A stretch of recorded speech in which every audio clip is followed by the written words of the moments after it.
நான் தவநாதன், வடக்கு மாகாண சபையின் முன்னாள் உறுப்பினர், ஈழ மக்கள் ஜனநாயக கட்சியை பிரதிநிதித்துவப்படுத்தி மாகாண சபை உறுப்பினராக இருந்தேன்.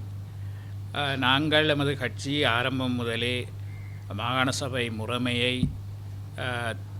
தமிழ் மக்களினுடைய அன்றாட பிரச்சனைகளுக்கும் அபிவிருத்திக்கும் அரசியல் உரிமையை பெறுவதற்குமான ஒரு சரியான ஒரு சட்டபூர்வமான ஒரு அரசியல் அமைப்பில் இருக்கின்ற ஒரு ஏற்பாடாகத்தான் பார்த்து வருகின்றோம். அதை பற்றி தொடர்ச்சியாக பிரச்சாரம் செய்து வருகின்றோம், அதை ஆதரித்து வருகின்றோம். துரதிருஷ்டவசமாக இந்த தேர்தல்கள் இலங்கை முழுக்க 9 மாகாண சபைக்கும் நீண்ட காலமாக நடைபெறாமல் இருக்கின்றது. நான் நினைக்கிறேன் 2018ஆம் ஆண்டு இறுதிப் பகுதியில் அல்லது 2017ஆம் ஆண்டில் இலங்கையில் வெவ்வேறு காலகட்டங்களிலே முடிவடைய இருந்த மாகாண சபைகளின் ஆட்சி காலத்தை சற்று நீடித்து எல்லா 9 மாகாண சபைகளுக்கும் ஒரே தடவையிலே தேர்தலை நடத்துவதற்கான ஒரு முயற்சி ஒன்று நடைபெற்றது. அதை அநேகமான மாகாண சபை அதை நிராகரித்து விட்டது. ஏனென்றால் அது ஒரு ஜனநாயக பண்பல்ல. ஏனென்றால் மக்கள் 5 வருடத்துக்கு ஆணையை கொடுக்கிறார்கள். அந்த 5 வருடத்துக்கு ஒரு நாள் குறையவும் கூடாது, ஒரு நாள் கூடவும் கூடாது என்று எல்லா மாகாண சபைகளும் அதை நிராகரித்து விட்டன.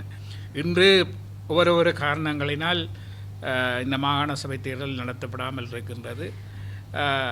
இந்த மாகாண சபையானது குறிப்பாக வடக்கு கிழக்கு தமிழ் மக்களுடைய அரசியல் பிரச்சினைக்கான ஒரு தீர்வாகத்தான் மாகாண சபை முறைமை இலங்கை இந்திய ஒப்பந்தத்தினூடாக ஏற்றுக்கொள்ளப்பட்டு இலங்கையின் அரசியலமைப்பிலே சேர்க்கப்பட்டிருக்கின்றது.